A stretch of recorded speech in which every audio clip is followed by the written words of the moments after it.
মচমচে মুড়ির সঙ্গে কাঁচামরিচ, পেঁয়াজ কুচি, বিশেষ মশলা আর হাতে বানানো বড়ই আচার, ব্যাস মুহূর্তেই তৈরি হচ্ছে সুস্বাদু ঝালমুড়ি। আর এই ঝালমুড়ির টানে দূর দূরান্ত থেকে আসছেন ছোট বড় নানা বয়সী মানুষ।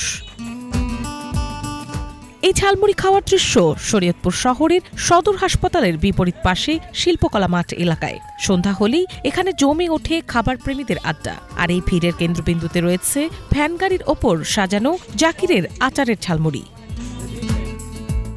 শহরের বড়াইল গ্রামের বাসিন্দা জাকির হোসেন প্রায় 10 বছর আগে মাত্র 50,000 টাকা পুঁজি নিয়ে শুরু করেন ঝালমুড়ির ব্যবসা। জাকিরের ঝালমুড়ির আলাদা স্বাদ এনে দিয়েছে নিজ হাতে বানানো বড়ই আচারে। বড়ইয়ের মৌসুমে আচার তৈরি করে সারা বছরের জন্য সংরক্ষণ করেন তিনি। সেই আচারেই বাড়ির স্বাদ, বাড়ে বিক্রি। আগে মুড়ির সাথে আচার বেচতাম, আস্তে আস্তে মুড়ি ভালো চলার কারণে এখন আর আচার বেশি না, আচারের সাথে মুড়ির সাথে আচার দিয়ে বানাই দিই। আল্লাহর রহমতে খাওয়ার পরে মানুষ সবাই ভালো বলে। এখন আমার সৈয়দপুর জেলার বাড়ায়ও লোকজন আসে, আইসা খায়, ভালোই বলে। এই জন্য এখন আর মাসে 1020 টাকা, এই দৈনিক 1020 টাকা বেশি। আল্লাহ পাক অনেক ভালো রাখছে, ভালো আছি।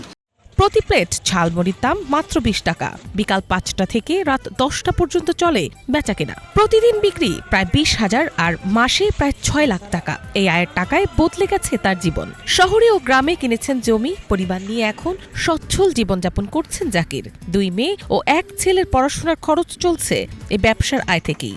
ভাইয়া ঝালমুড়ি স্কুল লাইফ থেকে খেয়েছি, এখানে তার ঝালমুড়িটা খুবই টেস্ট। অনেক চাহিদা বেড়ে গেছে, তার জন্য এখন অনেক ঘন্টা আগে থেকে অপেক্ষা করতে হয়। স্পেশালি ভালো লাগে একটু ইসের জন্য, টকের জন্য, বড় যে আচার দেওয়া হয় এটার জন্য। এইটা হচ্ছে জাকির ভাইয়ের ভাইরাল আর কি। উনি অনেকের কাছ থেকে শুনছি, কখনো আসা হয়নি, প্রথম আসলাম। তো অনেক টেস্ট ওনার মুড়ি, সবাই ট্রাই করতে পারেন। ছোট্ট এই দোকানে হয়েছে 4 জনের কর্মসংস্থান। তবে মুড়ি মাখানোর মূল কাজটি এখনও নিজের হাতেই করেন জাকির। নিয়মিত পরিশ্রম আর গ্রাহকদের আস্থাই জাকিরের মূল শক্তি। ছোট পুঁজি আর বড় স্বপ্নের এই দোকানই এখন জাকির হোসেনের পরিবারের প্রধান আয়ের উৎস। Bangla vision news desk.